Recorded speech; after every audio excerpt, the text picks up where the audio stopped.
Yep. That was super cool. Probably one of the coolest gaming experiences I've had. Yeah. Yeah. Really collaborative, bringing people together kind of game. Yeah. Yeah, there's a couple of those now. I think Mark actually tried to go to one at Gen Con like a couple of years ago, and I think it got canceled or something, but yeah.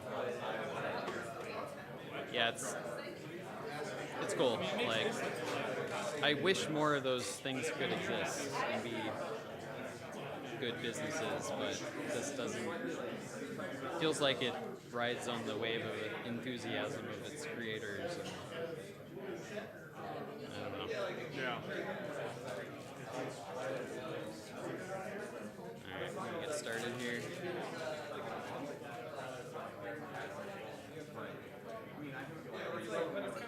I'm gonna hit the restroom first.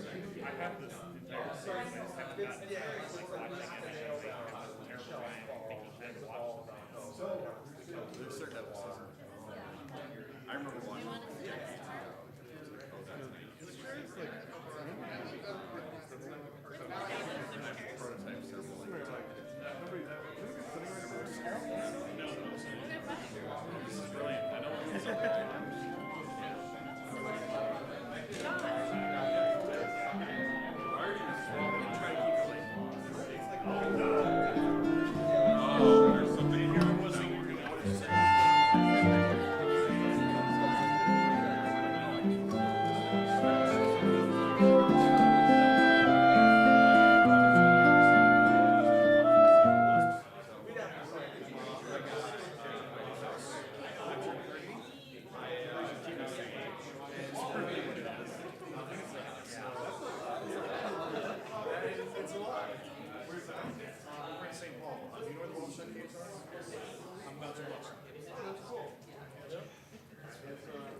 Basically, all of those is keywords and then Word documents. It has to do that with ranking the search. I don't have that skill set.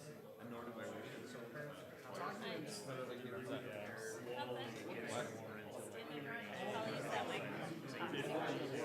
Yeah, I think she can hear. She's not really wearing any kind of headphones, so I don't know. It would be like to the stream or something. Yeah. Yeah. Oh. Hello. Hey. How's it going? Test. Test. You don't Yeah. when I say it. Oh, I thought you were just messing with me. I know how it is now.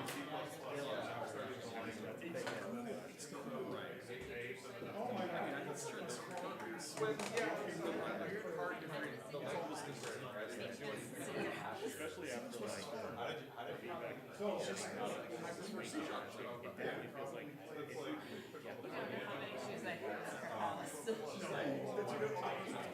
Not like I had. It's not like without like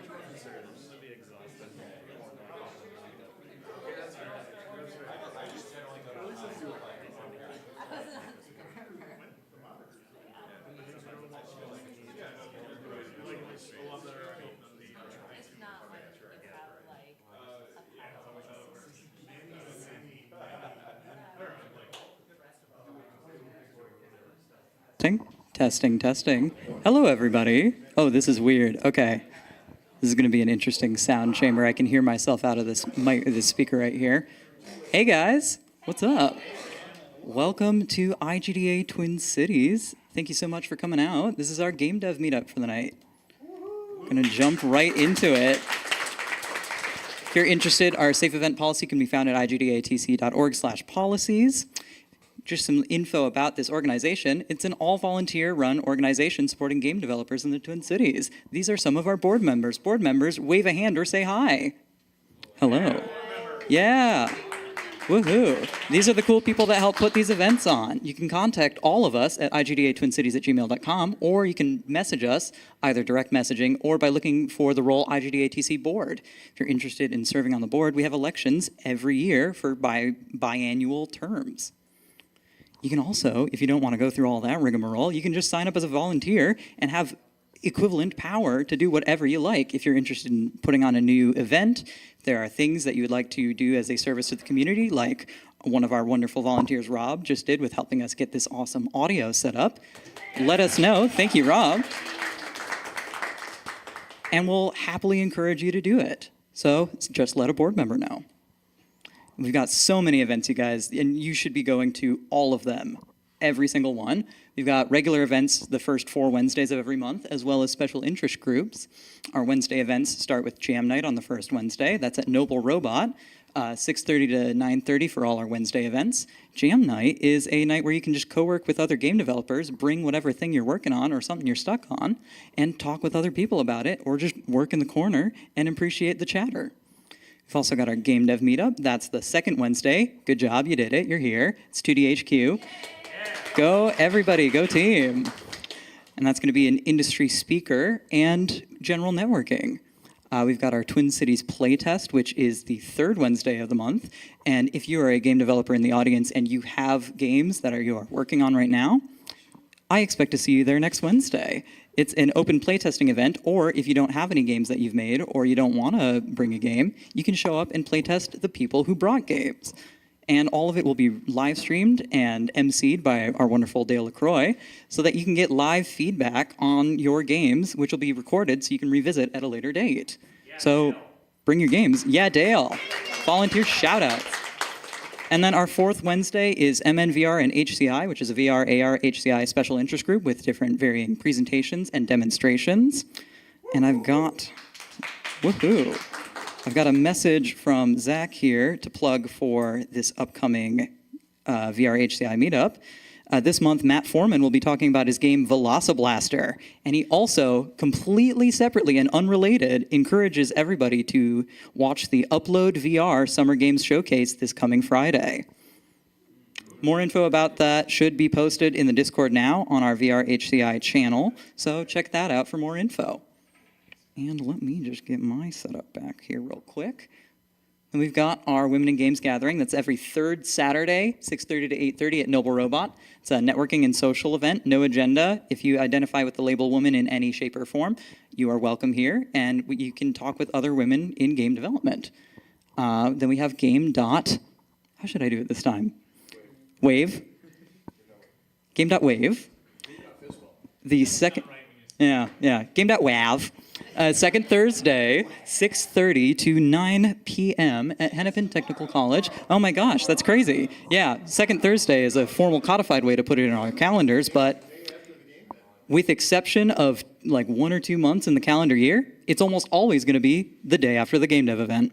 So if you're interested in audio from an expert to a noob, feel free to show up. There will be discussions, deep dives, presentations on game audio and related topics.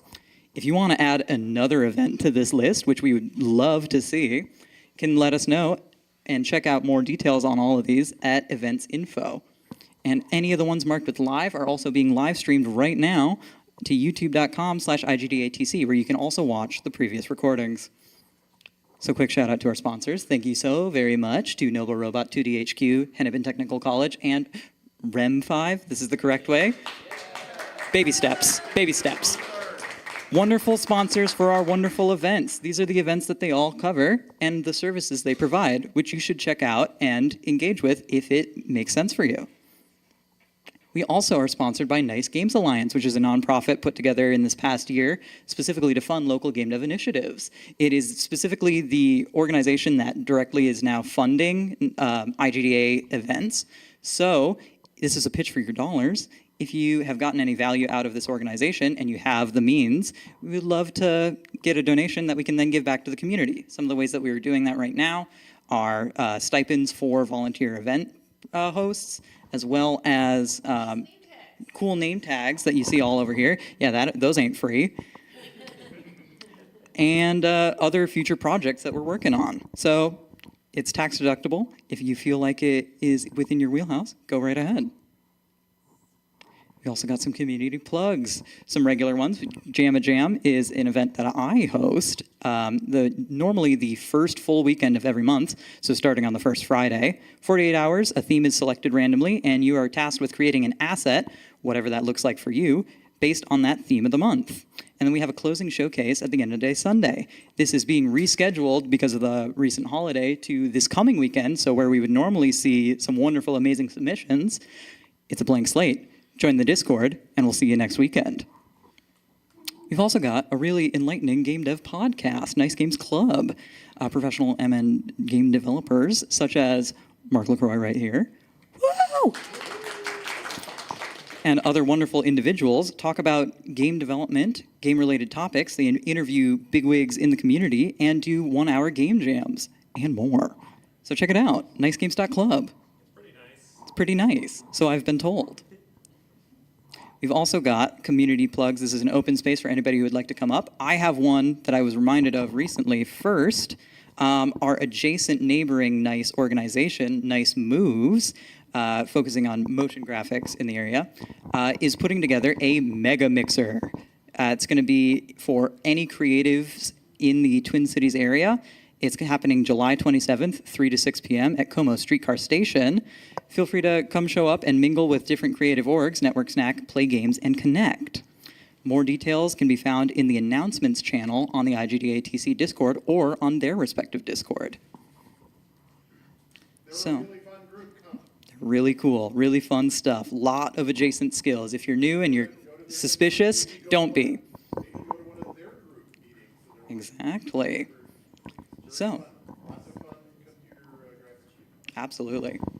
Would anybody like to come with something to present for the class that can be game release, any of the things on here, or just something off the dome? Josh, step right up.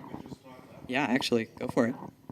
All right, so I got a couple of plugs that I want to shout out. First of all, the host of this Great Space 2D Con is hosting their own convention that is the largest Minnesota games gathering at the end of August. So if you want to show up and play games and game-related things and play indie games that are made within the Midwest area or adjacent, then that is a great place to go. So check out 2DCon's website, go and buy tickets. And then, how many people like speedrunning? Okay, how many people like watching speedrunning?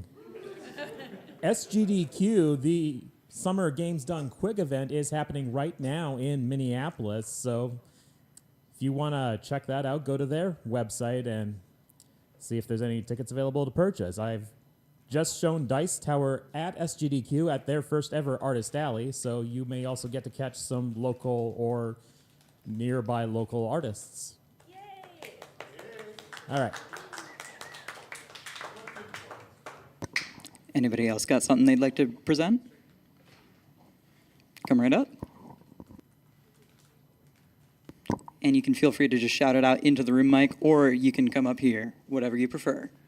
Hi, I'm Alex from Galaxy Games, and we just released the demo for our new game, Multiplanetary, and we are on Kickstarter right now. I got plenty of flyers if anybody wants any. Woohoo! If you want to send a link to me at Scrimbus on Discord, I'll also plug that in our Discord channels here. If you like Ratchet and Clank, you'll like this. Anybody else? Going once? Going twice? All right. In that case, it's on to the presentation. You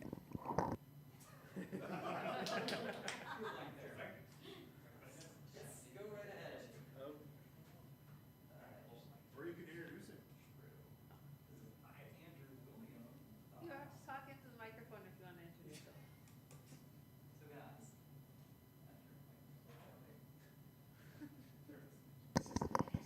So guys, if you didn't know, this is Andrew Williams, a professor at UW Stout, and also the art director at Immersion Ed, an educational games company, here to present Translating History to Video Games, Processes and Workflows. All right, hello everybody. Thank you for having me today. And yeah, as Sam had indicated, we're going to be talking about taking historical content, historical situations, bringing them into a playable, interactive space. We'll be talking about a number of different parts of this workflow. There we go. Okay. Sorry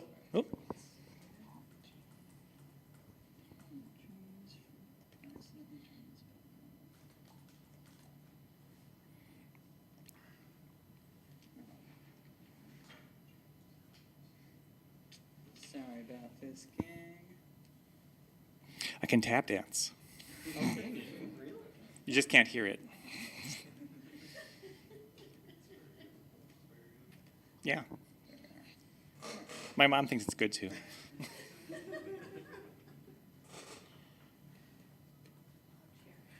about stand-up comedy? Oh, sometimes. Let's see, I'll just hang out awkwardly in the corner. It's also how I do a lot of parties too, just awkwardly in the corner, mashed in, and then at some magical point in the night, it becomes a different kind of show entirely.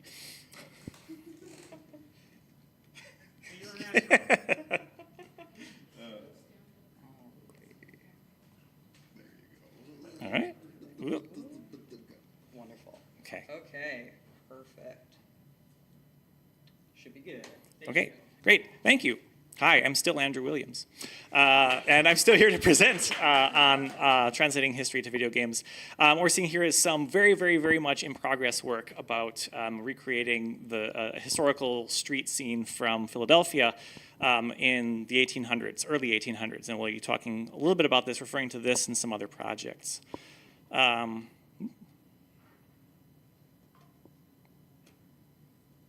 we go. As introduced, I am Andrew Williams, and I teach at the University of Wisconsin Stout in the Game Design and Development program, as well as teaching design history. And I've been there for about 13 years.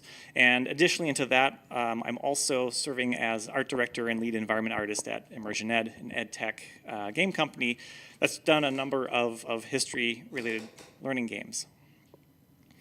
My scholastic, is that better? Can you guys see better now? Okay. So again, like I said, my scholastic background is mostly on design history, but it's always been focused on the history of video games.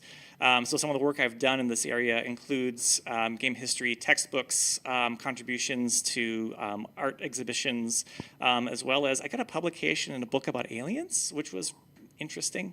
But the thing that I really like doing is to make that translation of taking that scholarly activity of researching, of diving in, of trying to find those really interesting narratives and stories, and then bringing them and making them interactive. And in the process of doing this, I've been able to serve as an artist, programmer, designer, producer, kind of like all over, primarily working with small teams, but also some somewhat larger teams, but being able to collaborate with some really amazing people along the way. And so I want to talk a little bit about like these two things, because a lot of times they're coming from entirely different kinds of places here. When we think about something like history, right? It's largely the product of academic scholarship. It's, one of its many purposes can be seen as to help us better understand the present, right? Through understanding what happened in the past. Like why are things the way that they are right now, basically. So it can also be used to help us think about the future. We've seen this thing before, right? There's a really famous phrase that history doesn't repeat itself, but it certainly rhymes. But the thing about history is it's really difficult to work with for a lot of different reasons, because a lot of the times the things that we have to use are things that survive by accident, or they're things that otherwise like are at any given time, we value different kinds of things. And so the things that we choose to preserve or choose to document gives us a really imperfect understanding of the past, okay?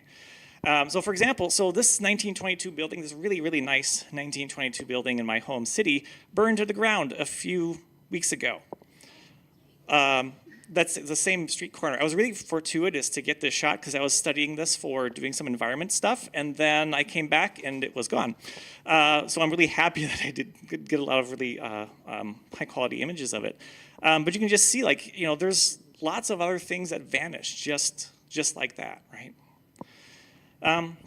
In other places, there's stuff that survives, but it finds itself in an entirely different context. Someplace like basically this like totally alien world. So here in Boston, this is the old State House, and this was like the central important building of Boston in the colonial period in the late 18th century. And this is where it is today. It used to be the tallest building in the city. And so, like, its importance, right, is very difficult for us to understand relative to these massive, massive buildings all around it. Now, the other thing about history, too, right, is it's something that can be dangerous because it can be misused, especially if it is whitewashed or deliberately distorted to support racist, sexist, xenophobic, or authoritarian purposes. So, one of the central tenets of being a professional historian is you have to dedicate yourself to being careful and ensuring a sense of honesty and integrity in the information that you present. Now, we think about video games, right? They're born in this academic context initially in the late 1960s, and so through hackers and computer labs, but they pretty rapidly moved out and they merged with the existing coin-op industry, and they also simultaneously merged with the emerging home electronics post-war industry. And so, you know, and since then have become really one of the most dominant forms of entertainment, dollar for dollar. And so when we start bringing these things together, right? This academic and the commercial, and there's a lot of things that can happen. In a number of cases, we can see things like, you know, history in video games being used as a setting for cinematic action to be staged upon. And this is fine, right? There's actually not a whole lot of difference between this and a film or a period piece that's set in a particular period. You've got characters, many of the times they're fictional, but they're in a real world-like setting or have some kind of relationship to that, right? And even if something is not deliberately trying to educate, right? There's historical elements in the material culture, the character dialogue, maps, locations, all those other kinds of things. And so there's absolutely research and value, right? That is in all of that. And reproducing iconic buildings and people can help bring these references to a much wider audience. And so they're capable of generating interest, right? Reaching large amounts of people and promoting a sense of familiarity with things that might otherwise be unfamiliar. But we can also see the same kinds of distortions, right? Sometimes intentional, because it just better fits the gameplay. Sometimes by accident, right? Accidentally finding the wrong information or referencing something that maybe just didn't quite get it right, and then that, you know, it's basically a game of telephone at that point. So, what do we kind of want to have it all, right? What if we want to be able to have educational intent with history and make it a game? How do we do that, right? And so I want to kind of talk about the process that I use for doing some of these things, bringing all these three things together, and we'll be talking about gameplay design, level design, environment, art, asset creation, all those other kinds of things. Now, in regular game development, right, you go into a pre-production setting, pre-production phase, right, where you're formulating your design pillars, you're figuring out what your scope is, you're doing some rapid prototypes and everything else like that. If we're doing a game, right, that's going to be like fusing these three different elements of history, game, and educational intent together, we have to have another step in this. And that other step is what I call a pre-production step, because you can never have too many things you do before you actually do the thing. So pre-production, right? This is where we would establish what I would call our research process, but more specifically research pillars. Similar to design pillars, but things that guide us in what we research and when we research it. This is when you learn the subject matter. It's what you use to help figure out what is your goal, right, with your game. And so this is something I've just kind of I'm not going to go through every one of these things here, but it's there. You can look at the bullet points here. But the big thing is that you have to think about that larger overarching arc of stuff first. Why are you doing this? What is this event? Why is this event or period or whatever it is? Why is this important and what do you want to say about it, right? Because like it or not, you're making statements, you're making values, you're making judgments on things, and that's going to show up in everything that you do, from your art to your narrative to your story, if it has those elements and so on and so forth. Going through and then thinking about, things like the people, and then the setting. And what happens is that as you go through this, right, each of these gets more and more granular, becomes more and more detail-oriented. But you absolutely want to funnel yourself down. So again, it mimics typical processes for things. Particularly when you think about the setting, this is where you really hammer yourself with the scope hammer. That's when you really figure out exactly, okay, how big is this thing really going to be? What are we going to be like? We start to think about the operational part of this whole thing. The last thing is about the everyday. And this is something that I feel is a really important thing, because a lot of times when we're thinking about history, we're thinking about big, grand events, right? Massive epics of one sort or another. But the everyday is a lot more interesting in a lot of ways, because that's where you connect with people. That's where you can understand and better kind of empathize with the past and maybe learn a little something about how people react to stuff. And so this is where you get all these really fun, seductive details too about the kinds of little bits and pieces that you can work your way into your game. Ultimately, this leads us to our research pillars, right? And these are things that I kind of use over and over and over. They don't change, but it's basically, this is how you research your stuff. And the most important thing is this integrity and trust in the representation, right? That you're taking on some of the role of being a professional historian. And so you have to maintain that sense of integrity and trust. You have to figure out and document your sources so you can go back to them and things like that. Now again, you can't find everything. Because eventually it has to ship, right? And so you're going to have to move on at some point. And you're going to find gaps, just because that's the nature of how things go. And so hopefully, right, you've been diligent enough to where when you need to take that leap of faith, right, that you can establish a sense of plausibility. I liken it to Jurassic Park. It's we don't have enough full DNA to make a whole dinosaur, so frog, avian, other bits and pieces of DNA. The same kind of thing here. Plausible, right? And the last thing is this idea of empathy. This doesn't mean feeling sorry for the past. Or saying oh, it's okay if mass atrocities were committed, it's fine. That's not what it means. What it means is thinking about what it would feel like to be there. If you were in a particular situation, how does the human part of you react to things? And that can create really interesting kinds of other details that don't translate very well from historical sources to things. Now, the thing about this is that research is always ongoing, and the most annoying things will happen is you're a week away from shipping, and you're like, oh, I found this really great thing. If only I would have had this 4 months ago, I could have done it better, but you just have to accept that, and maybe it'll go into the sequel. All right. So I want to dig into a couple of case studies here and kind of move this thing along a little bit further. I want to talk about two sort of shipped projects, and then one that's kind of in development here. And I'm going to be kind of bouncing around here, but basically what we have are two projects that are both centered on the same historical event, the 1770 Boston Massacre. It was considered a major pre-Revolutionary War event that helped rally a lot of support for the emerging revolutionary movement. The second one is primarily just an environment piece, but it follows a lot of the same kinds of rules and things like that go into it. This is about Philadelphia in the early 1800s.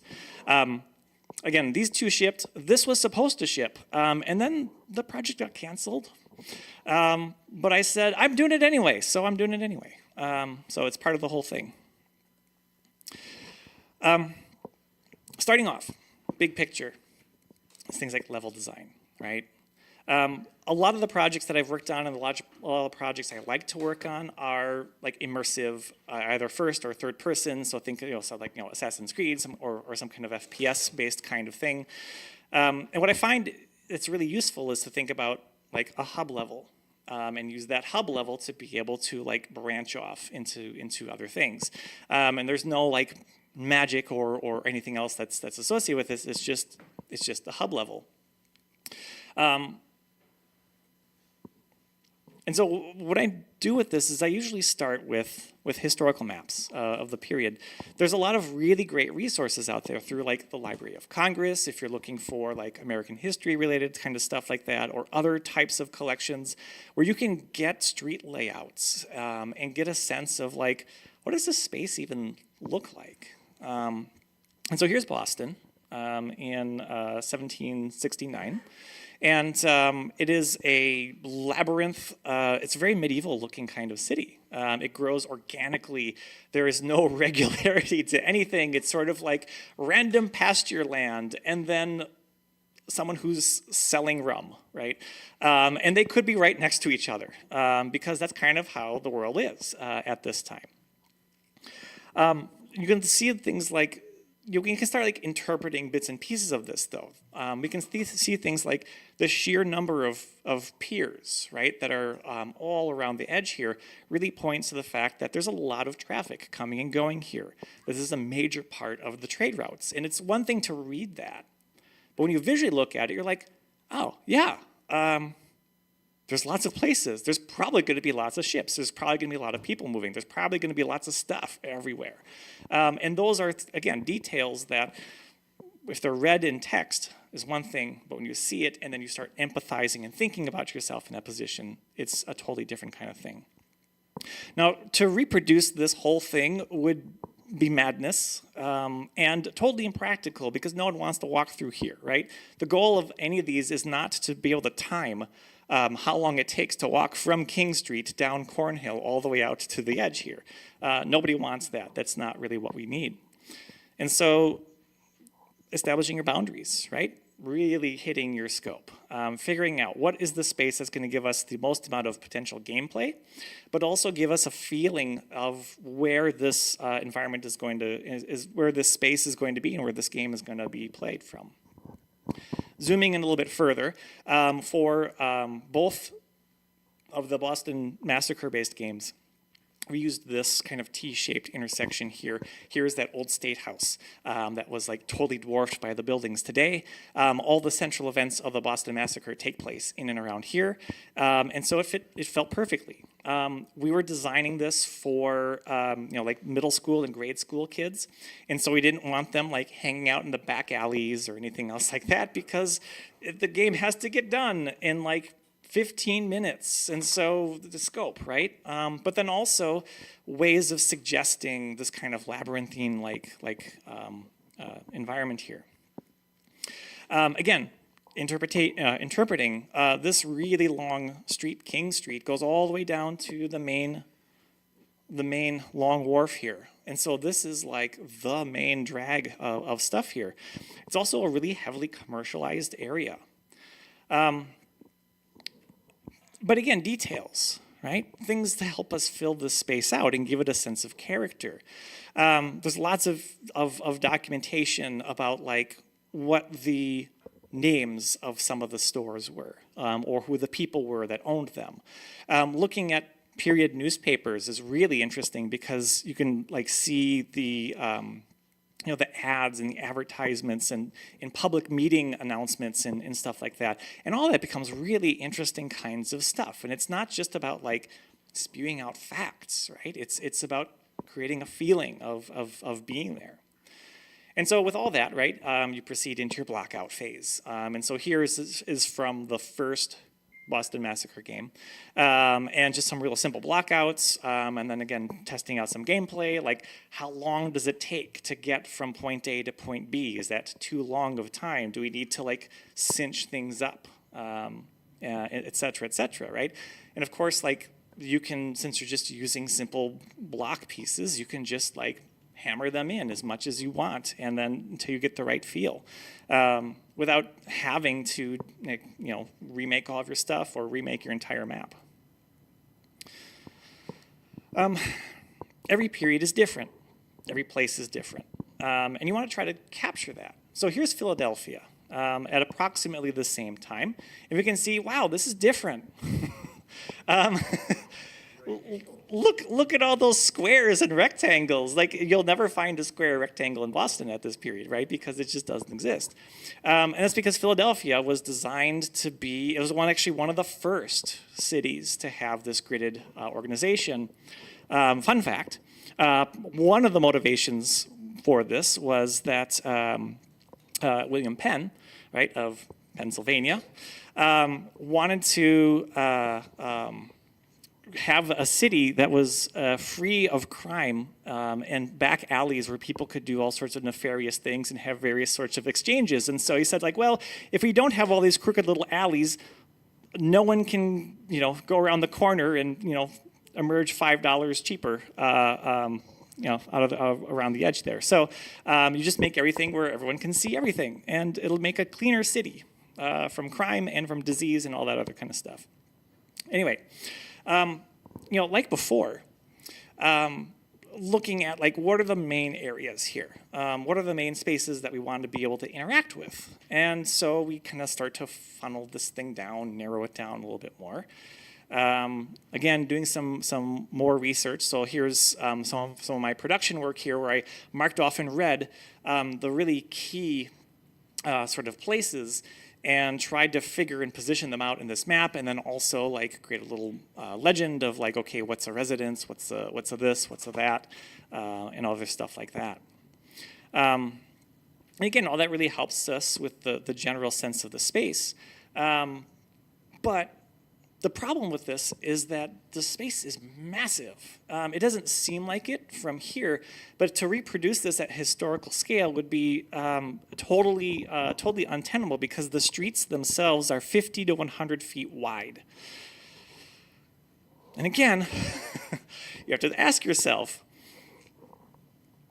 is being able to walk from Independence Hall to Carpenter's Hall in the exact amount of time the most important part of our game? And I would hope the answer would be no, because I don't know what kind of value that's going to give us here. And so thinking about things like, can we reduce the scale? And so ultimately what we were doing in the pre-production phase of this was I scrunched things down to a quarter to half scale, and that seemed to feel right. It was like it gave you the sense of like different blocks. And then it was still too much. And then so I said, you know what? We can just cut a whole block out of the center of that. They all have a similar kind of feel to them. And so is there any value of knowing exactly that Carpenter's Hall and Independence Hall are specifically one block, sort of like, or 2 blocks away from each other? Or can we just say, hey, gridded street, they're on the same side of the street, just walk down for 10 seconds and you can't miss it, right? That's the kind of thing here. And so, this resulted in this sort of initial prototype here. Again, it's kind of building out the block out here. And we can see that there's this contraction. So we go from 3rd Street to 5th Street. But we don't tell anybody they go from 3rd Street to 5th Street. We just say, hey, it's 1 block away. It's right there. And what we have here is marked in red are all the key elements of this hub. And they all take about 10 seconds to get between them, which is perfect because there's enough stuff to distract you on your way just by looking at things. Now, the problem with a space like this, though, is because, again, if you think about walking around in a city block, it gets pretty repetitive. And so this kind of contraction of the space allowed us to do some interesting kinds of things to make this feel more distinctive. Where you've got like historic sites, but a historic site with sparse commercial. All these other bits and pieces so that regardless of which area that you're in, it feels like something different, but it still feels like in a city. And you can see like, at least at this point, there's like literally nothing like anywhere around. But when you're running around in this space, it feels like you're in this larger city, and it feels like you're making distance and going places. And so ultimately what we have is a pretty sophisticated use of the space here, right? It's able to communicate a lot of potential information in a very, very small area, and it's all still historically plausible. Now again, those are those large hub spaces. We needed to make interiors as well. And the problem is that the kinds of spaces we were most interested in making were all spaces that had to do with the ordinary and the everyday. Spaces that do not typically get preserved. So case in point, in both of the Boston Massacre games, we wanted to create the interior of a tavern. And that tavern actually does have visual evidence here in Paul Revere's famous Bloody Massacre, and that's it. That is literally the entire visual representation, at least for another 30 years. There's another painting afterwards, but it's like a very different building by that time. But even so, we can say, okay, it's got 5 windows and 3 stories. Okay. So here's where we do our dinosaur DNA thing, and we say, well, what other things do exist? Can we use that as a basis? And so here is the Indian King Tavern in New Jersey that has a similar-ish kind of layout. We can see it's got several 5 windows going across here, and really about the central plan here: the hallway, dining room, tap room, some private dining rooms and kitchens and things like that. And then we can say, well, let's take that and then adapt that a little bit more simplified, and we can create a space here that is, again, historically plausible.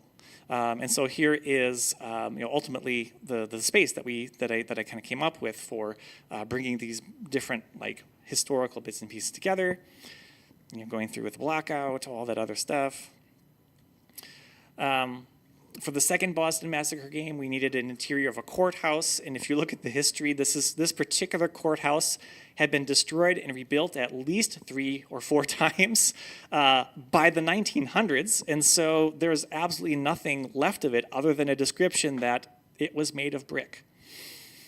It's like everything was made of brick at this time, so it's just like, okay, well, we're going to try to find something that fits. And what we found was Independence Hall had a similar kind of stature, a similar place of importance.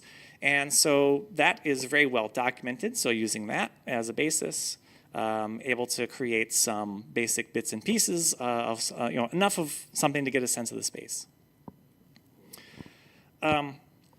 Spaces like print shops.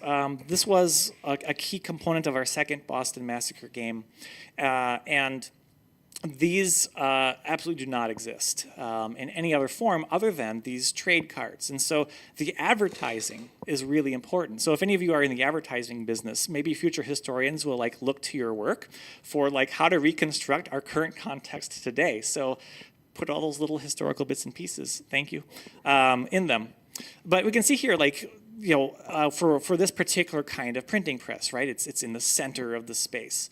It's a very small, cramped space. You've got the bits and pieces and tools of the trade for doing these copper plate printings and bits and pieces of stuff, of drying prints hanging from here. And otherwise, it's a pretty basic kind of space, which is great, because we can really, really, really quickly iterate on that. a space like this is really tight, and so in this case, we have to kind of expand it out a little bit, right? So you can actually move around without it feeling too cramped or not being able to see or really understand what is going on here. So again, the goal is to make it feel cramped, but without having to actually constrain player movement. Moving on to gameplay design.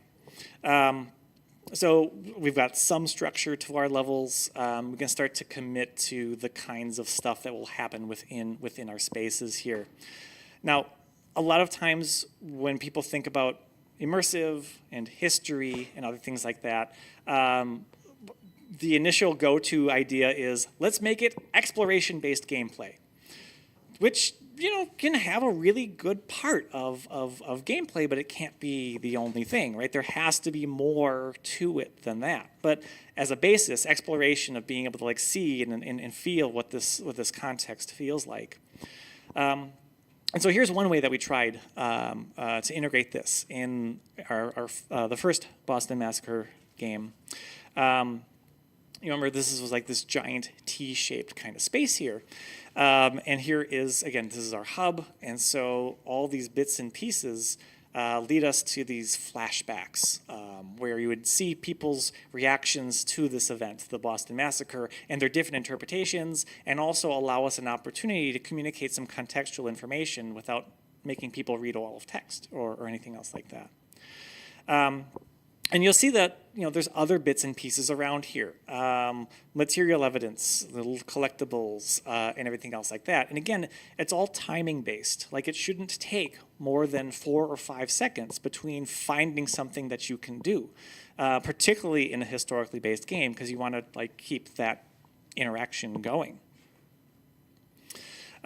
Ultimately, for the first Boston Massacre game, we only got to the point of having one of these flashbacks, and so again, our scope had to get crunched down significantly because all of the students I was working with graduated, and so this is what we had. And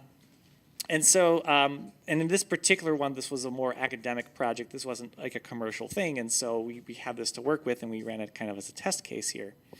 But in the end, it wound up, even though it wound up being the only flashback, we were able to do quite a bit for this space. Again, communicating bits and pieces of this general context through one of the quests that happens during this flashback sequence. And so in this particular one, you're playing as a barmaid by the name of Jane Crothers. And you're interacting with some British soldiers, and they're ordering a flip, which is a colonial era drink that sounds disgusting, but it's really delicious. If you want to do some exploratory or experimental archaeology, make historical drinks in your backyard. In this case, this one requires rum, sugar, molasses, raw eggs, a couple of other bits and pieces of things, but then a red hot poker that you sear into the drink, and it kind of caramelizes everything. It's really good. It's really, really good. I never would have known that had I not decided that we're going to have to do some real research here. But in any case, the purpose of this was to be able to explore this space a little bit and get a sense of what it is, but have it be guided and have these ingredients kind of all around here. And here's ultimately how this quest turned out.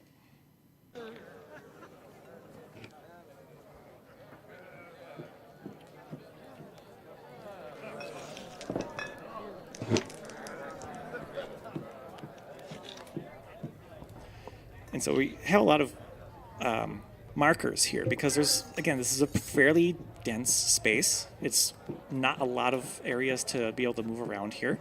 And so, doing systems like, having the head turn toward the interactive object was a really important part of this, a part of the UX. Object highlights, but unobtrusive elements here. And then, going into this and combining these ingredients, and this is just an animation that plays, but it's happens and gives you a general sense of how this all works.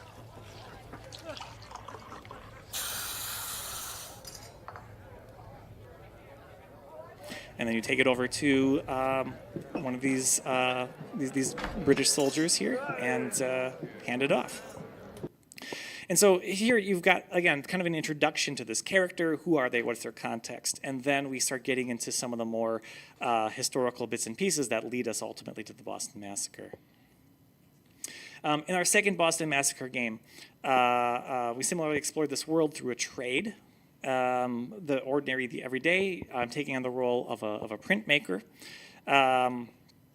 talking to people. But this had a lot more gameplay that was directly tied to knowledge testing, because this was a commercial product and this was meant to be played in schools and things. And so, we had built in assessment systems with multiple choice things, like bringing your attention to the fact that this is a piece, this particular piece of visual evidence here, is depicting a brutal attack. Like there's no other way to interpret it. Like this is sort of what its intention is. And then it leads you to a short answer, right? That you're like talking about what your interpretation of this thing is. And so it's, some basic kind of knowledge observation testing, but then also reflection. And this pattern, right, goes all the way through. Where you're at the trial of the Boston Massacre of the soldiers who are defended by future President John Adams, and you are being asked basically, like, should they be acquitted of this? They're on trial for murder, so are they innocent or are they guilty? And then you like fill in your answer, and then this gets submitted to a teacher, right, to be able to review that. So you're writing little short essays, you're interacting with things, and it's all kind of like brought together there. There's other little bits and pieces of gameplay too, of being able to interact with this context of this thing about interpreting history, where you're creating your own version of that Boston Massacre print.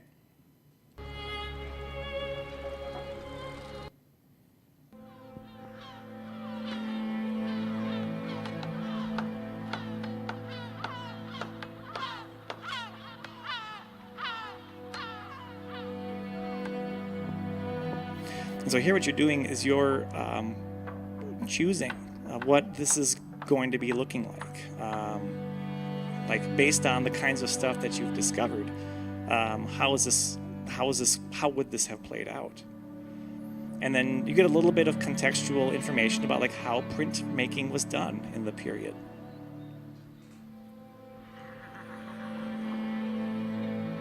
And then like your print at the end, and then it brings up a dialogue at the end of asking you to reflect on why you made these particular choices, again based on your interpretations, and then all the way through, right? You're getting information about like knowledge points. You're getting patriot, loyalist, or impartiality points, and at the very end, it gives you an assessment of what your alignment was. And so in this particular one, came out as a loyalist, but a loyalist without a whole lot of knowledge. And so it sets this up and says, hey, you should go to England to learn more. It's like maybe you could study up a little bit better, but we'll send you to England because that's going to be a better place for you to learn. And that's kind of like how this is all kind of set up. And so you can make different choices, different dialogues, and different kinds of explanations for stuff.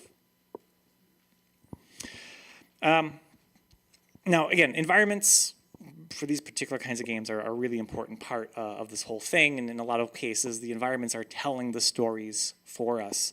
And so we have to reinforce a lot of the historical content in this way.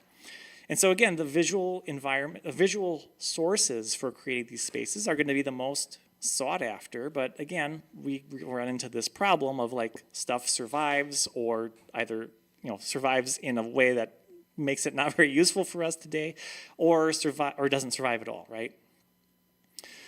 For the Boston Massacre games, we had a lot of problem with trying to find stuff that was actually like contextually relevant. When we started production, before we shifted to different projects for the Philadelphia-based game, Philadelphia has been remarkably well preserved, and so there's a lot of really good existing evidence for that. And so not only that, but the 1976 bicentennial created a lot of like interest and recreation of some of these spaces, and so there was a lot more to be able to go with. And so for me, as an environment artist, I was like, yay, Philadelphia! I can find pictures of stuff. I can actually like study these brick patterns a little bit better and make things a little bit work a little bit better. For the Boston Massacre game, again, visual evidence was pretty scant from the period. This is actually the only picture from the 1770s in Boston. This is it. A totally biased representation of this intended to invoke and incite people to join the revolutionary cause. But we can get a sense of building styles, and we can get a sense of general layout in bits and pieces and a bit of a perspective of it. And then so we have to start like broadening things out here. Fortunately, actually, most of the best visual evidence for this particular period comes about 25 to 30 years afterwards. But again, that's where that amphibian DNA comes in. We can make assumptions that just because this is 1793 or 1801, for example, that doesn't mean that all of these buildings are only from 1793. And again, that's that trust and that sense of empathy for the past here. There's a lot of other interesting bits and pieces. Looking at people's historical accounts of stuff, like people's journals, have a surprisingly rich amount of information that are kind of interesting here. And so here, talking about, in this case, Boston, Massachusetts, the arts being undeniably forwarder in Massachusetts than other places, even though I think in retrospect, this probably wasn't quite as true, maybe as what the particular person was saying. But in any case, there's this idea of like open and spacious, paved, and everything else like that. Other things interesting here, talking about people walking in the middle of the street, because that's where things were the smoothest, because there were no sidewalks in Boston at that particular period. Again, you're not going to be able to find everything that you possibly need, and so in the production of the environment for the second Boston Massacre game, I looked to sources from England. One reason is that they had better artists at the time. They're just trained better because they had this whole like institution of like the British Academy, and they could draw perspective and all these other stuff. So this was really useful. And not only that, but all the architects in the United States at this period, well, the American colonies, were trained in England or followed English pattern books. And so it was an okay thing to be able to do, just like tone it down a little bit relative to the relatively more decorated stuff there. Again, vernacular culture, bits and pieces of the everyday life. Trade cards. Again, advertisements were really, really, really important for this because they showed what storefronts looked like, and they were easier to be able to like work into the environments that way. We always were aware of other kinds of media as well. So here, this is Ubisoft's Assassin's Creed 3 Remastered, and it's a miraculous environment. It's beautifully detailed, but it's also really, really, really run down. Like run down to a point that's like inauthentic, where it's like, if you walk around the spaces in this, like there's like junk everywhere, in a way that's like, I get it, right? You want to break up the environment, but it's like, when you're trying to do a historical accuracy kind of thing, like you can't go quite as over the top on like how many broken windows and stuff there is. Other media like HBO's John Adams, for example, this is really that long wharf area. These were really important for all these things too, because that's got a little bit different of an angle. It's still not going to be as like historically accurate as other things might be, but it's a really good interpretation of those.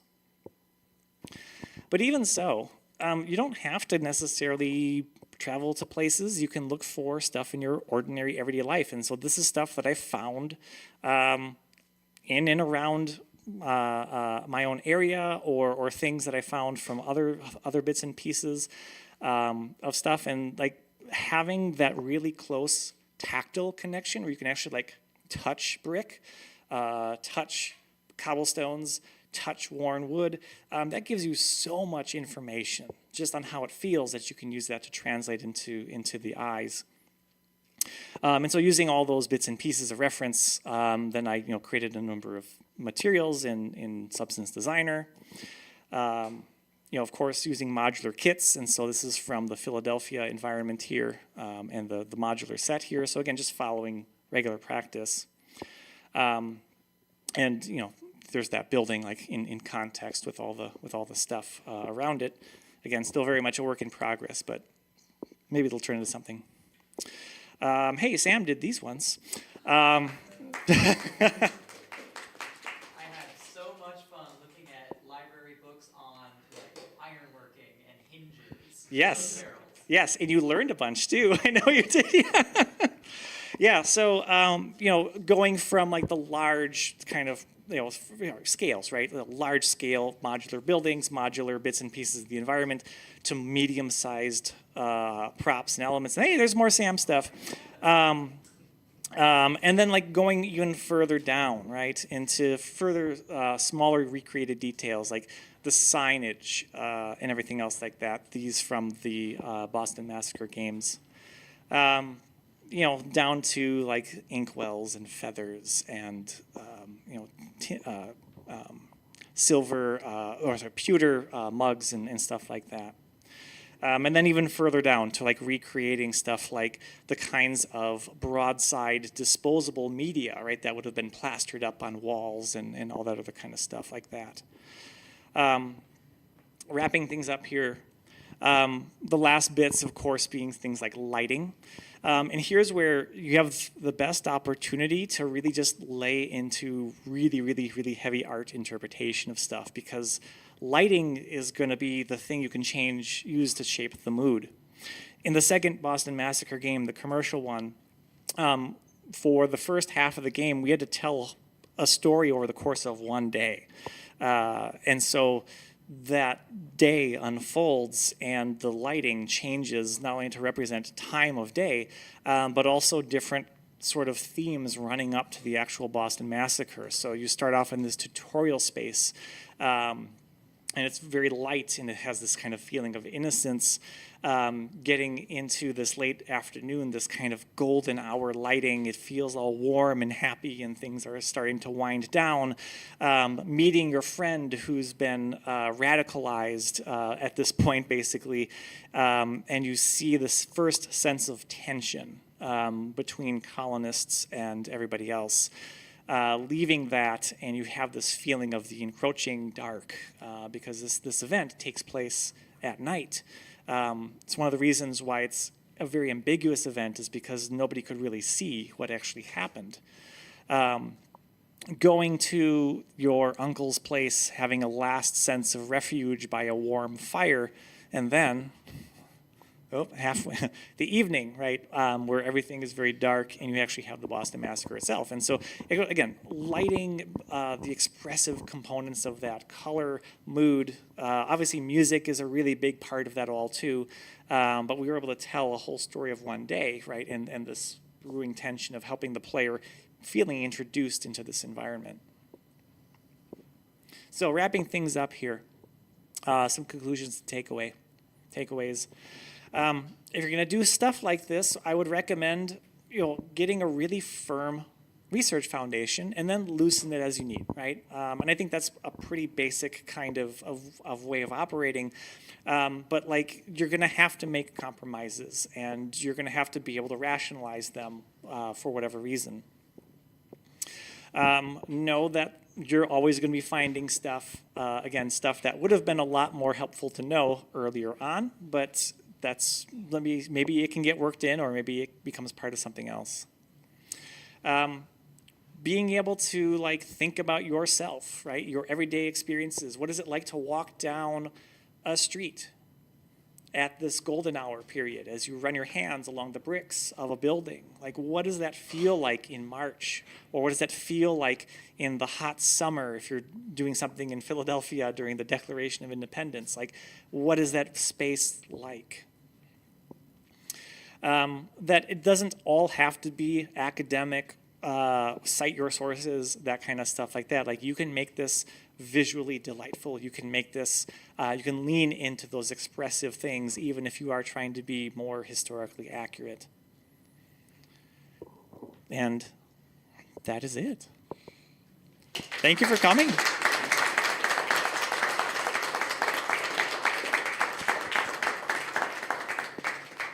So if anybody has any questions, feel free to come up. Or otherwise, my Linktree info is here, so you can feel free to connect LinkedIn, ArtStation, whatever.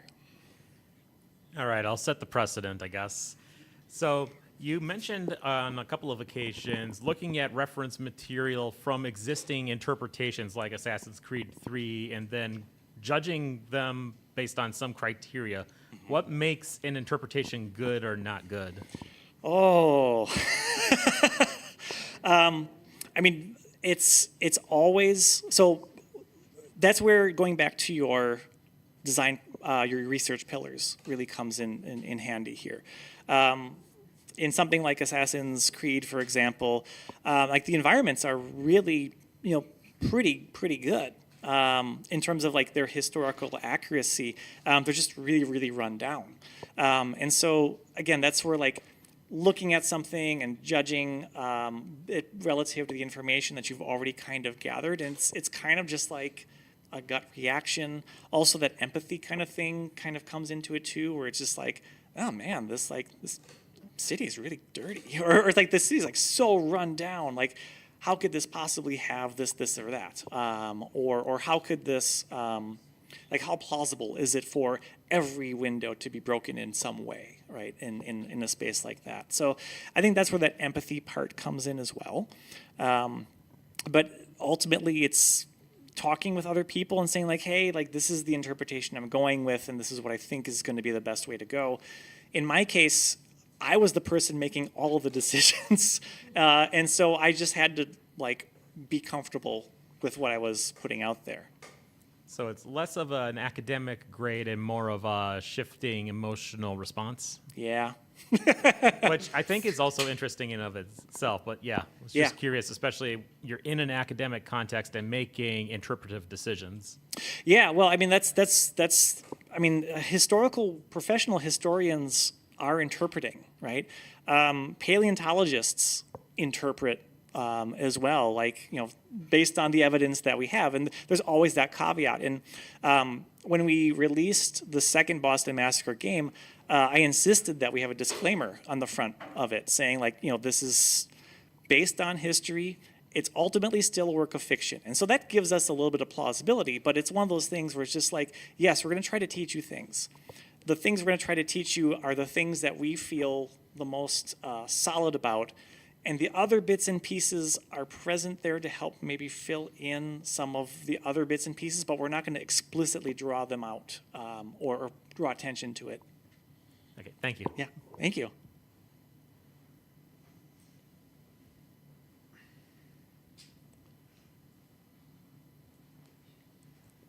I saw there was a part where you were drawing like kind of the boundaries of the levels. Yeah. How did you did you enforce those boundaries in the game? Because it seemed like you needed kind of a hard boundary, but then it's just a street that goes on, and you kind of alluded to that. Yeah. So let me go back to like that, right? Yeah. Yeah. There's a lot of. Yeah, there's a lot of red.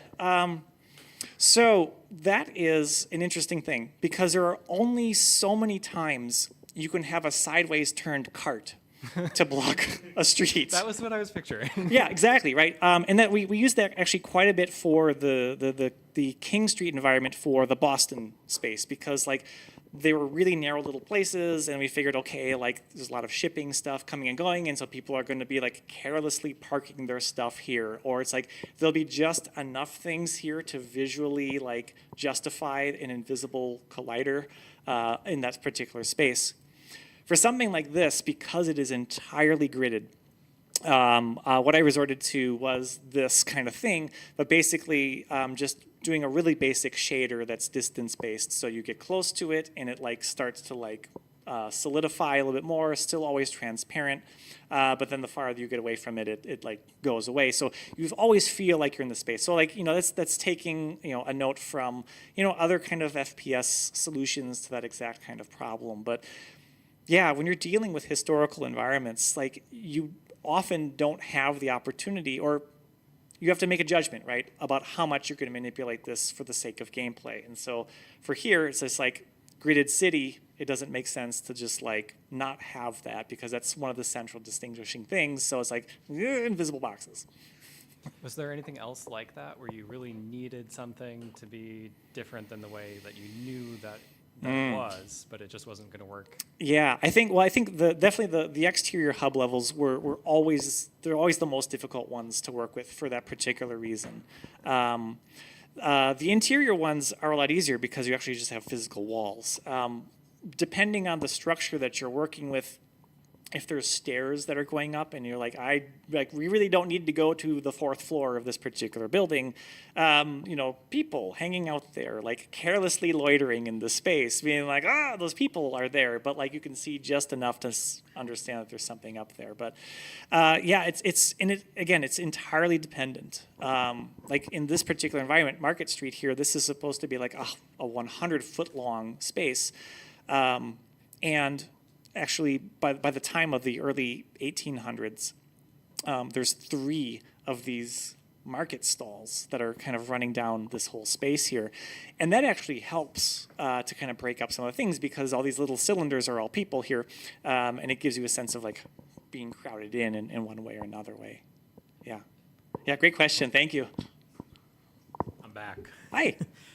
So you mentioned early on doing the pre-production of doing all of your research, but I assume you were also having to do that same pre-production on figuring out the tech, figuring out the gameplay. So can you describe what your process was like, kind of managing all of those aspects simultaneously and then figuring out what's possible within the spaces that you have? Yeah.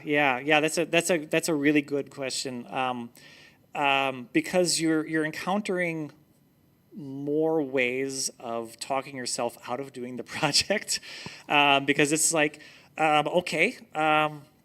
we want to be able to have a big cinematic event here that takes place, but that doesn't quite make sense here. So yeah, you're in that pre-production thing. You always have the mind towards implementation, right? And you're always thinking about, yeah, this would be cool, but how do we do that? And so you're always doing that devil's advocate kind of thing until you like get it to a point where it like feels right, and then like you start to proceed and you do your prototyping and stuff like that can help with that.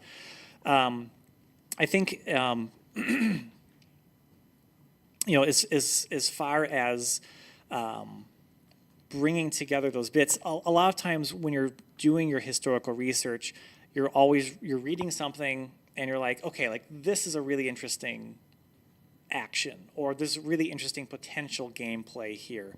Let's put this in the pile of things that are candidates for stuff, and then kind of like file it down, because again, like ultimately we wanted to try to get the gameplay to wrap up in 15 minutes, and so it's just like we can't have you like tearing down broadsides and going like printing your own and like having people react to that other kind of stuff like that. So it's like, it all kind of like happens all simultaneously, which is really frustrating. But in that's what pre-production is like. It's always that sense of like, yeah, but how do we actually do that? And sometimes there were things that we had started to prototype and then just found out like, this just isn't going to work, or like this just takes way too much focus off of what our central message is going to be. And so, I don't have any hard and fast, like, yes, you should absolutely always do it this way or that way, but I'm always thinking about the implementation part too. And so it's like, what's our tech? We used UE4 and UE5 for all of our stuff here. So, but we didn't, we were primarily interested in that because, we wanted, the higher fidelity lighting and all the other kind of bits and pieces of that. But we were really happy with the kinds of like workflows that we could kind of establish with that too. And then how does that also translate? You were working with students and others, so how does that translate into figuring out from the research side what you want to do, and then asking other people to share that vision, and then figuring out how they do their various bits of research into their specialties? Yeah, I know. Sam, do you have any comments on that since you went through that?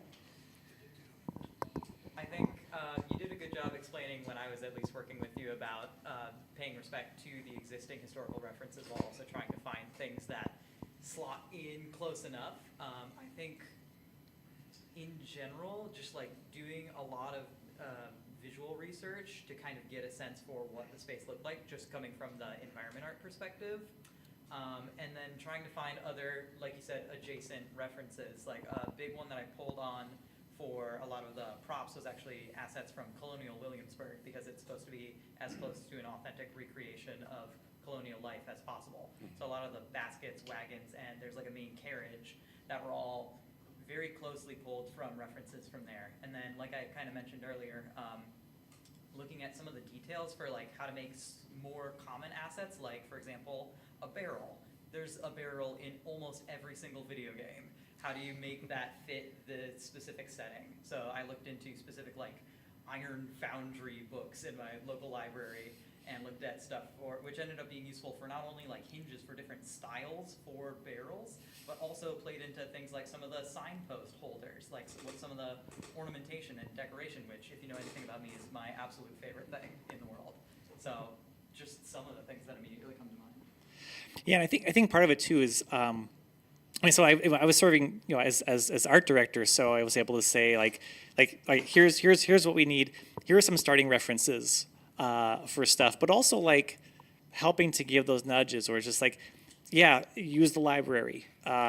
Here are some online sources and resources to be able to make use of, and so like my way of like handing things off to people was just like here's kind of what I've got in mind for this, but again, like the hinges, like Sam knows more about hinges in colonial era ironwork than I do, and I'm fine with that because again, as an art leader, right, you hope that your team is actually better at doing the stuff than you are, because you're there to help like push people in the right direction and like make sure that the whole thing keeps on track. In my case, I had to like be my own boss and also like help provide our Sam and then other people like our character artists direction and things like that too. So I was my own worst boss. Awesome, thank you. Thank you. So you mentioned a couple times talking about like the game design aspect of this, and kind of I've been trying to run it through my head how I would take something like this historically featured piece and turn it into something that's not just a walking simulator. I noticed, for example, one of the fun pieces that you put in there was the getting to choose your own like palette for how the actual battle went down. Can you talk to some of that experience of like finding, like, what did you do to break up the monotony of walking around a space? Yeah, yeah. So one of the things, let's see if I can just bring this one slide up here, and that's the problem that we tried to initially solve with like, okay, are there some really simple mechanics? Like collecting stuff is like the easiest thing that you can do, and then you can again bring in more information, more contextual kinds of stuff without having to do like a huge thing. Maybe you find an interesting object and there's like a little text blurb and then that's it, right? And so like you're doing little stuff like that. I think one of the key things is to think as much as you can condense the space down. Again, like it's going to depend on like what your scope is, your audience, everything else like that. But I always look to large open world games and kind of think about like, okay, like I'm a big Assassin's Creed fan because of the history, but I also just generally enjoy the gameplay of sneaking around and being stabby. And so, there's collectibles. There's like resource management components to that. There's these other bits and pieces. For our second Boston Massacre game, we were able to break things up by having the quiz questions and then like the short answer essays and everything else like that. So like that kind of helped us because that was different contexts and we're asking you to really reflect on what you just experienced.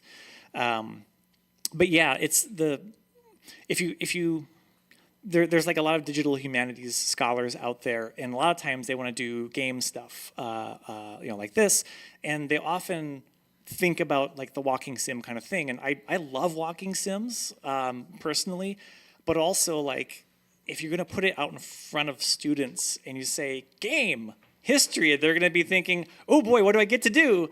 And it's like, oh, it takes 4 minutes to walk this 4 blocks to get to this one place, right? And so I think it's finding it's timing ultimately. So again, like I always try to think about like every 5 seconds, what can I do? Timing myself, walking around, like I'm going to move to this space that dictates my scale, that dictates a lot of other bits and pieces. I think having a sense of purpose in the space is important too, like having really clear stated objectives. So like for the Making Flip quest in our the first Boston Massacre game, like this is pretty walking sim-y, but the goal here was, or the hope was that the variety of like ingredients, and there's like I'm making a drink with raw eggs, like those kinds of moments, like those kinds of fun little historical quirks. Sometimes, right? They might be something that your audience kind of latches on to, and you're like, oh, gross! I just made this thing, and I stuck a hot iron into it. Like, why did we do that? Like, why did people do that, right? And so, like that can be part of it. If you're going for like a more serious historical, educational sim kind of game.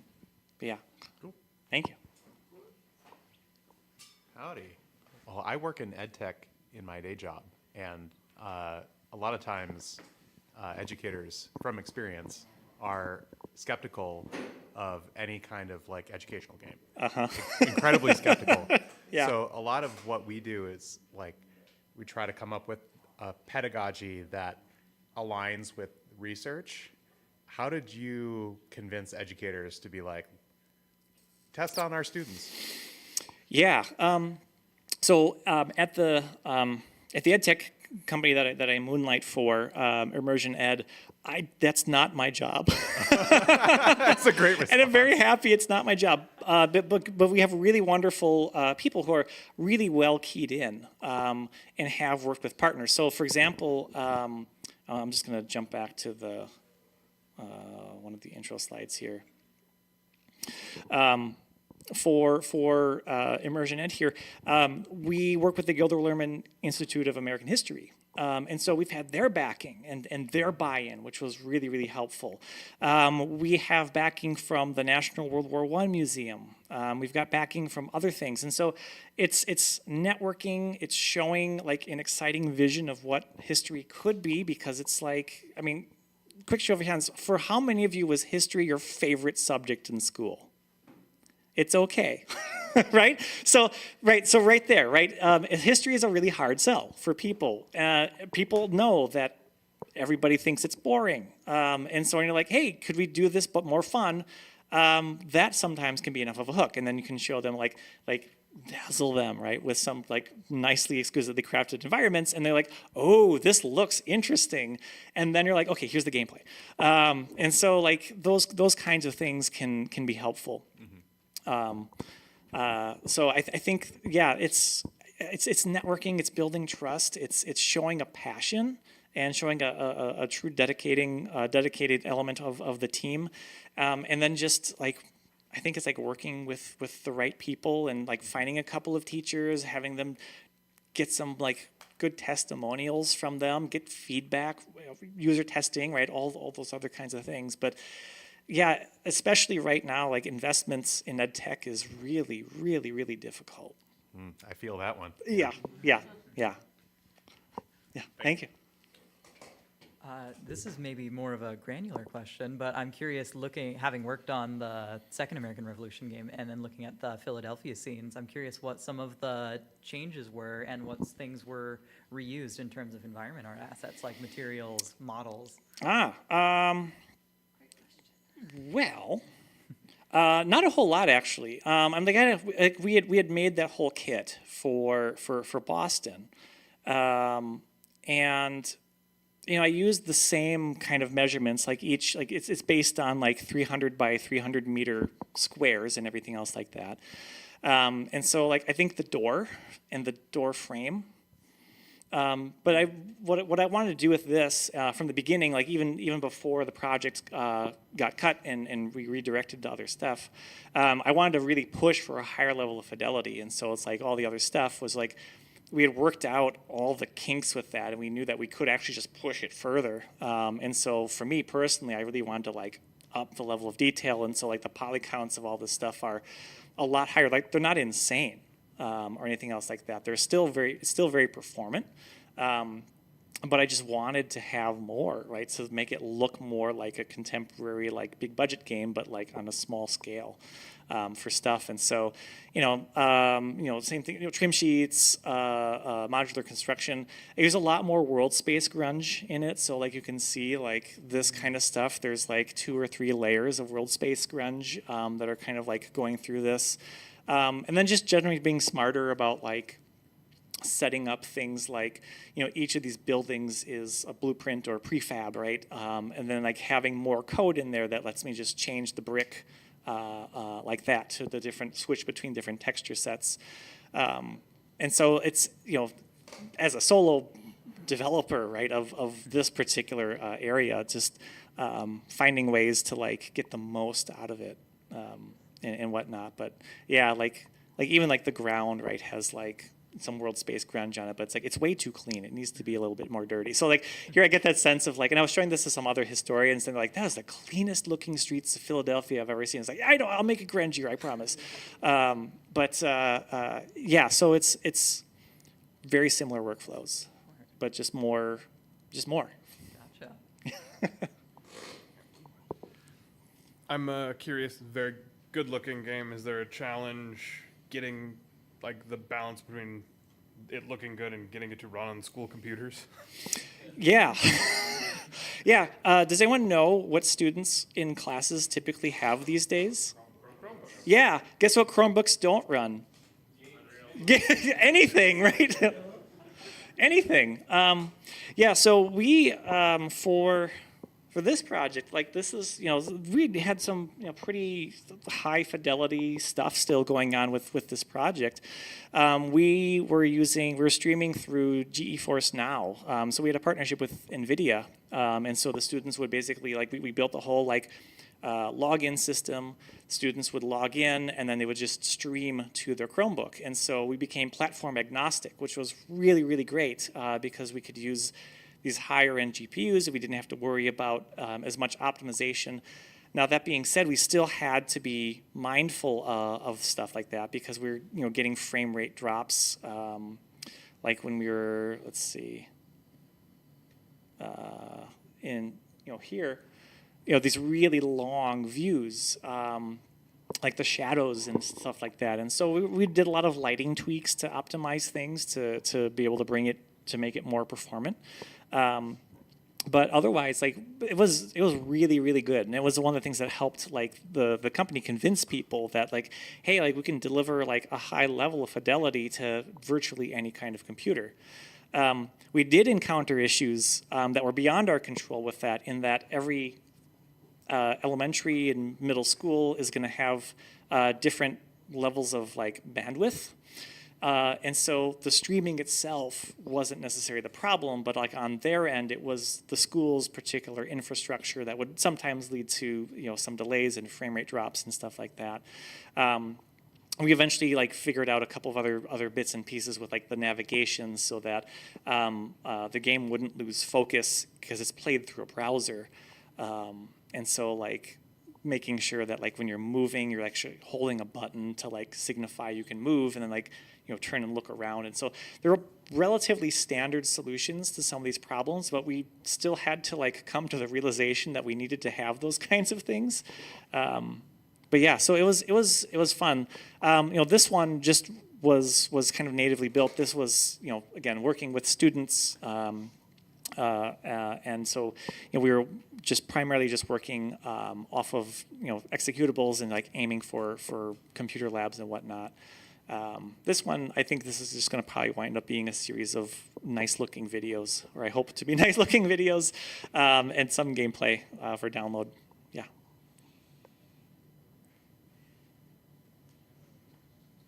Maybe a somewhat similar question, but more on the Unreal side, the dev side.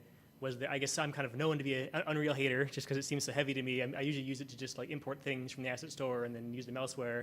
And I'll be like recompiling shaders for 20 minutes. And so like my experience has been very negative because I'm not using it right, basically.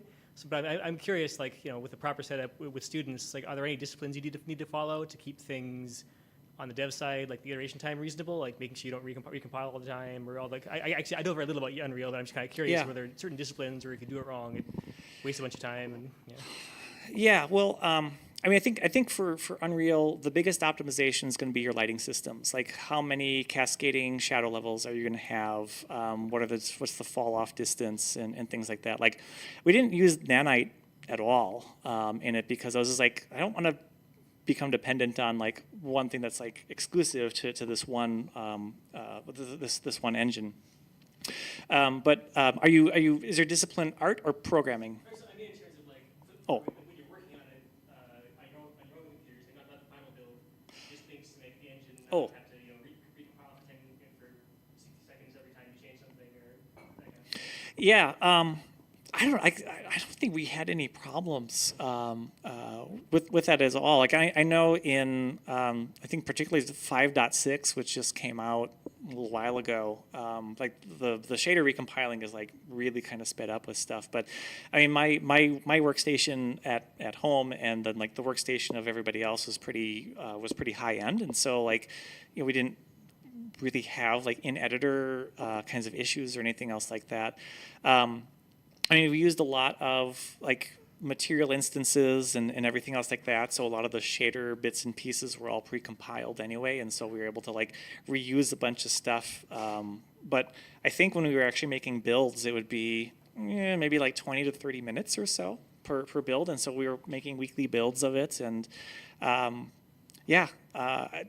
like I don't think we had to do anything particularly magical with it, but because we're so art heavy, just like thinking up front with some of those optimizations, I think kind of helped out a lot with it. And then also again, like, not using like nanite based assets. Because I think some of those things, like you drop one of those things in and all of a sudden it's just like, boom, you get this kind of like performance hit, even though it's like, it can be very efficient when you use it the right kind of way, but even so, it's still kind of like touch and go with it.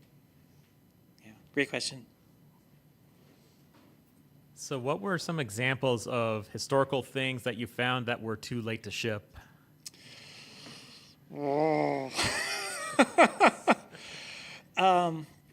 Let's see. I think for stuff like this King Street environment here, there are a number of so like you can see like there's some of these broadsides of these papers things that are like put up there, and it was really later on in the process when I made those. It was like probably like 2 weeks before we like officially shipped, and I finally made those. I was like, oh, we just need some more stuff on the walls, right? But it was like trying to figure out, okay, like we want these to be readable. Okay, what do I select? From what period do I select? What kinds of things are going to be in there? Am I going to have advertisements? Am I going to have official edicts? Am I going to have like a printed speech of the king? That kind of thing like that. And I think it was like, some of the sources that I had found talked about them being like posted on the sides of walls and then like on chimneys and stuff. But then of course later on I found like people would put stuff up on their shutters and on the sides of stores. And I was thinking, oh, God, that'd be so nice to be able to break up some of the repetitive elements of the kit to be able to do more stuff kind of like that. So I think that's one example. I think another example would just be other types of facades and things like that I found to be a little more interesting, a little bit more distinctive without being like, here's that one piece, and here's that piece again, and here's that piece again, kind of thing like that. So I think primarily for me, it was just like the visual bits and pieces that I was just like, oh, if I only had that, I could like made this feel a little more coherent for what I was trying to do. But again, it's always got to ship.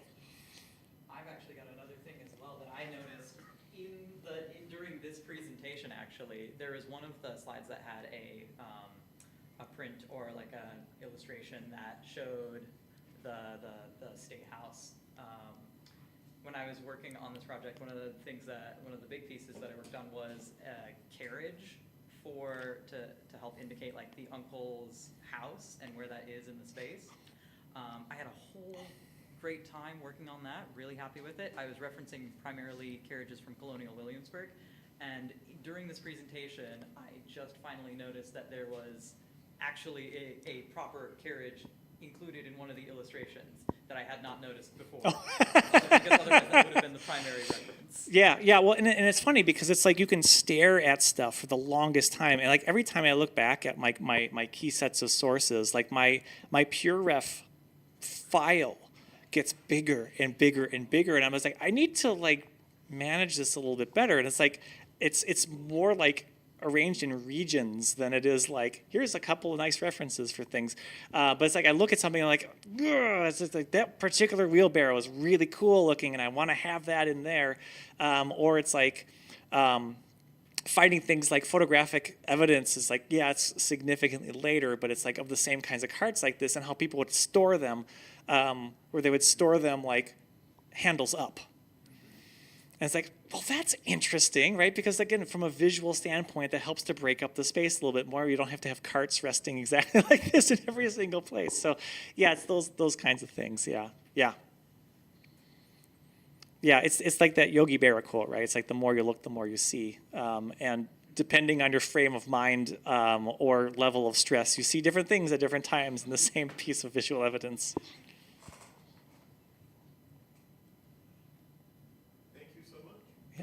All right. Well, thank you all for coming. Oh. I'm not a developer, but I just wanted to appreciate it. I'm a homeschool educator, and when I saw your work, I'm very excited about what you're doing and appreciate all that you do for education. Is this available to homeschool educators or just public school kind of stuff? Yes. So right now, I'll go over here for a sec. Oops, not that one. There you go. So this launched last fall to be able to use, and we were primarily working with schools and school district levels and things like that. The company has since moved on to these pick your path history adventures, where it's AI based, but we're using it in a way that we've trained a lot of. We've trained this AI on various historical documents and things like that. And again, we're working very closely with people like the Gilder Lehrman Institute for American History and whatnot. And we have these things where it's basically like if you think Zork, right? But you're in this case World War II era, and you're a factory worker, and the reactiveness is really interesting because of how it will pick up on chatbot related kinds of things like that, and those I believe are. This hasn't officially launched quite yet. We were in beta for that, but it's disclosed, so I'm not like violating anything. But like this will be full on available in the fall. For stuff and yeah, like the homeschool area is a place that we've been like looking at too, because this can be delivered anywhere. Hey, it runs on a Chromebook natively because it's a website, and so that the immersiveness and the reactivity is the thing that kind of wound up wanting to pivot to, because it's like this takes a long time. This took us 2 years to make, and it was like 2 years for 15 minutes of gameplay. And it just didn't quite add up to ultimately a sustainable model for us.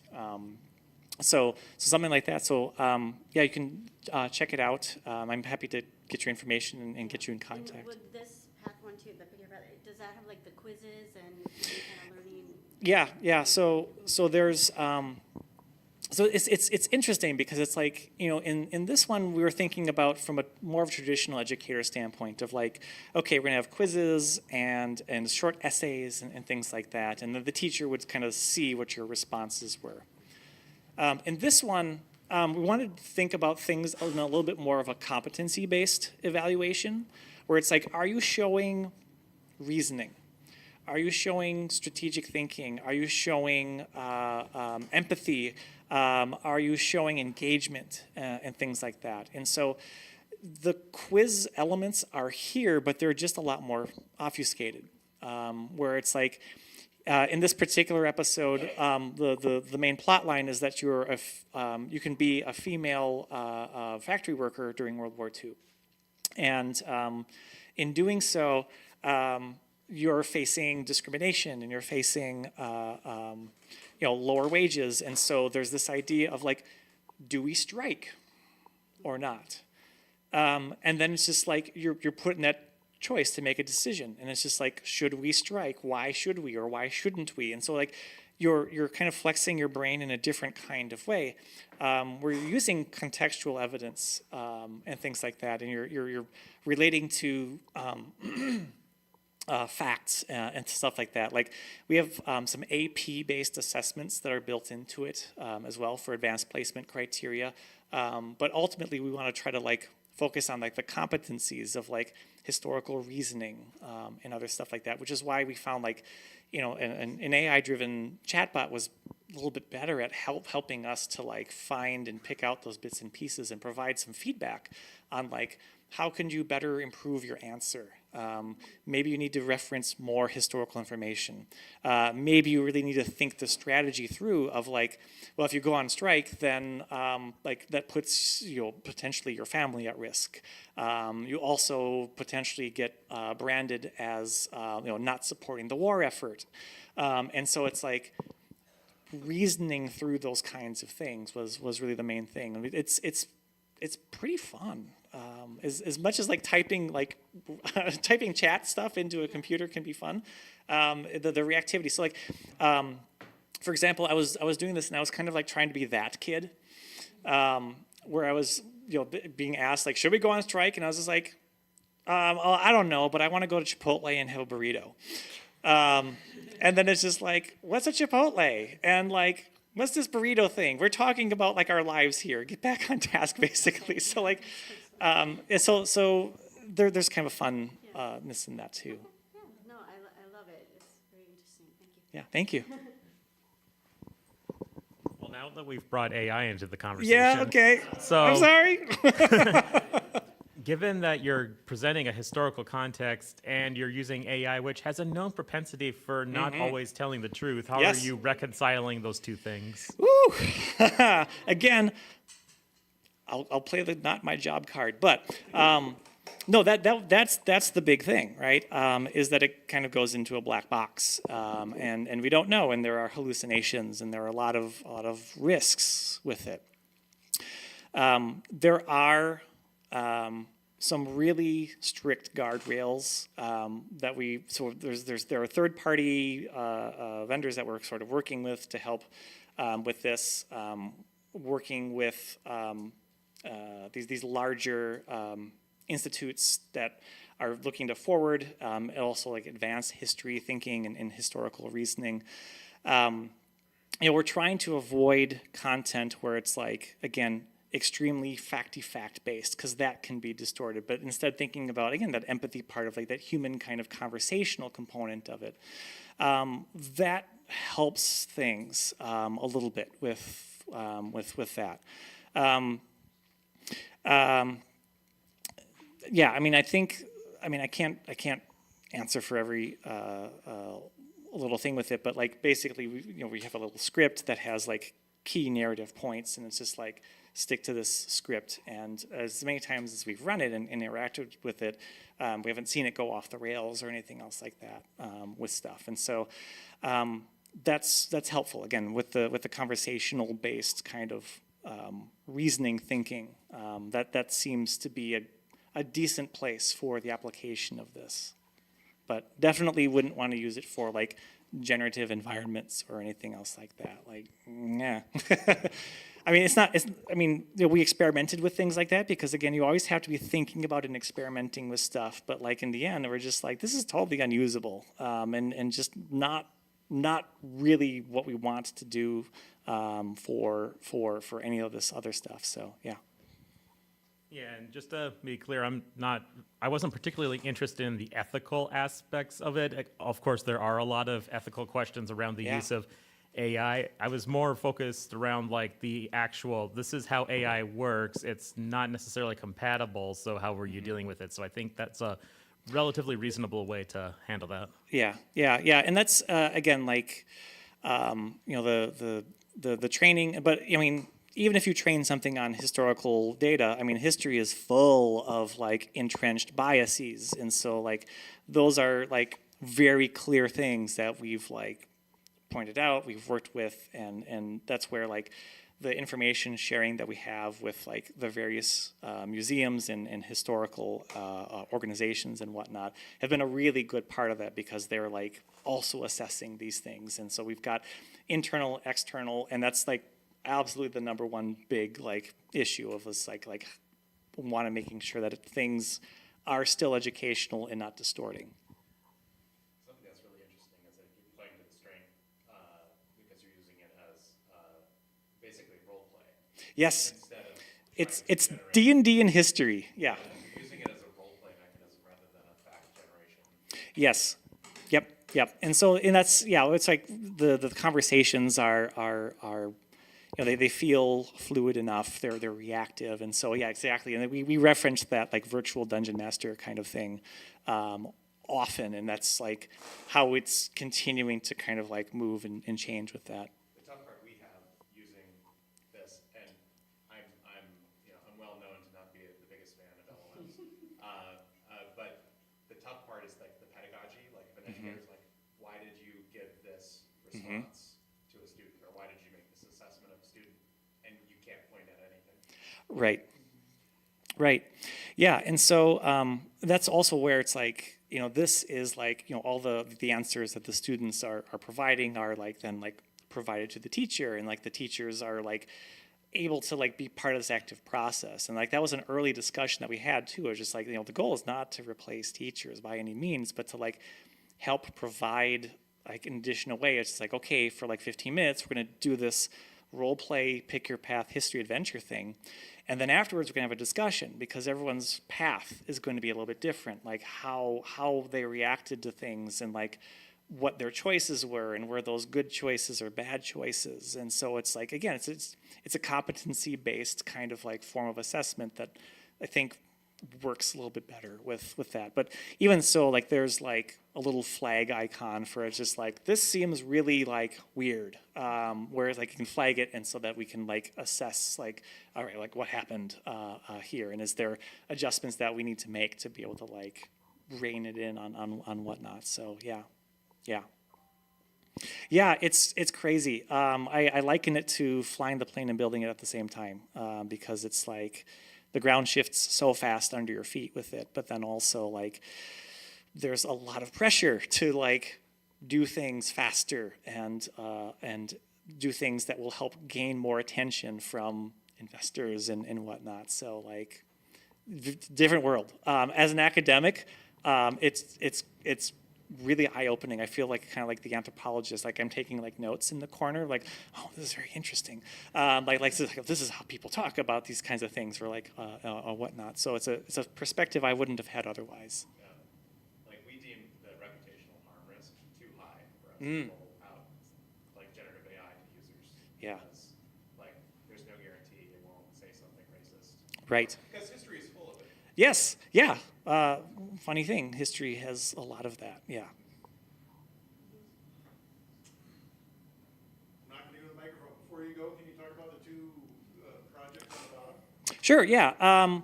So I was working. So during. I worked with the Minnesota History Center. So they used to have I think it's not there anymore, but Play the Past, which was using iPod touches and doing some AR-based kinds of stuff where you'd go through the World War II era exhibits, and then you'd hold it up and it would like activate some AR content. And so I was brought in as a consultant and then also eventually a designer. And this was one of the things that I worked on the most was this starvation study. I don't know how many of you have been to the Minnesota History Center, but they have a whole like display about the starvation study, which was during World War II. They like take volunteers in who are conscientious objectors to the war, and they starved them. But again, it was a thing intended to be able to see like, following the war, there's going to be widespread famine. There's going to be a lot of people who are going to be very, very low on their like nutritional needs. How do we bring someone back up from that? How do we make sure that, because like if you have a person who's starving and you just give them a bunch of food, you're going to kill them. And so it's like, how do you like manage that? And so that's what this was. And so these are like really simple little games, and it was basically like a little tap thing where it was like, click on the stuff that's not food. Take your mind off of the food. And so it's kind of like running on a little strip here. And this was based on somebody's recollections of being in this study where they were like walking around. They were part of this starvation study, and they were walking around. They saw a kid holding ice cream, and then like the kid dropped the ice cream, and they're just like looking at it and like considering just like picking it up off the sidewalk and like eating it because like they were at that point of starvation. And so I was like, well, that's kind of an interesting little hook for this. And so we kind of like turned that into a really simple, like it's like a 20-second kind of experience. But again, take your mind off of food. So click the record, don't think of food, don't think of food, don't think of food. This was a pandemic-based project. I worked with the university's manufacturing outreach center that does training for people in industry, like various manufacturing stuff. And the lean manufacturing process is something that's used in like car manufacturing, but also like small electronics and whatnot. And what they would do is they would do these like real world simulations and stuff like that. Where they'd like use Lego and like assemble stuff through that and kind of pass it through in an assembly line. And so we were brought on because during the pandemic you can't do that. And so we were brought in to, I was contacted to help them develop a digital sort of like touchless version of this, all networked. And so you'd have different like tablets with touch screens, and then you were each part of the manufacturing process, and so 6 people could run this simulation, and it'd be run through different rounds, and we would kind of change the rules. The first round would be something where it's like a totally disorganized process, and like it's deliberately intended to be frustrating, to create bottlenecks, because like your point in the job is like someone may have too many things to do, another person may be sitting there waiting, and so it's like a thing, you do the experience, and then you discuss like, okay, what stations were the bottlenecks? How could we more efficiently change that? And then we bring in some of those changes in the second round, and then by the third round, it's like the ideal model for like how to produce something to reduce your work in progress, to reduce the number of defects and everything else like that. So that was something that we launched, and we had tested it at places like Anderson Windows and other things like that. And it was fun. It was a pretty cool thing. I didn't do anything on it other than like help tell people what to do and help them think big picture. So I was more the director of that one than the actual gameplay or artist. We did that one in Unity. Thanks so much. Yeah. All right. Thank you.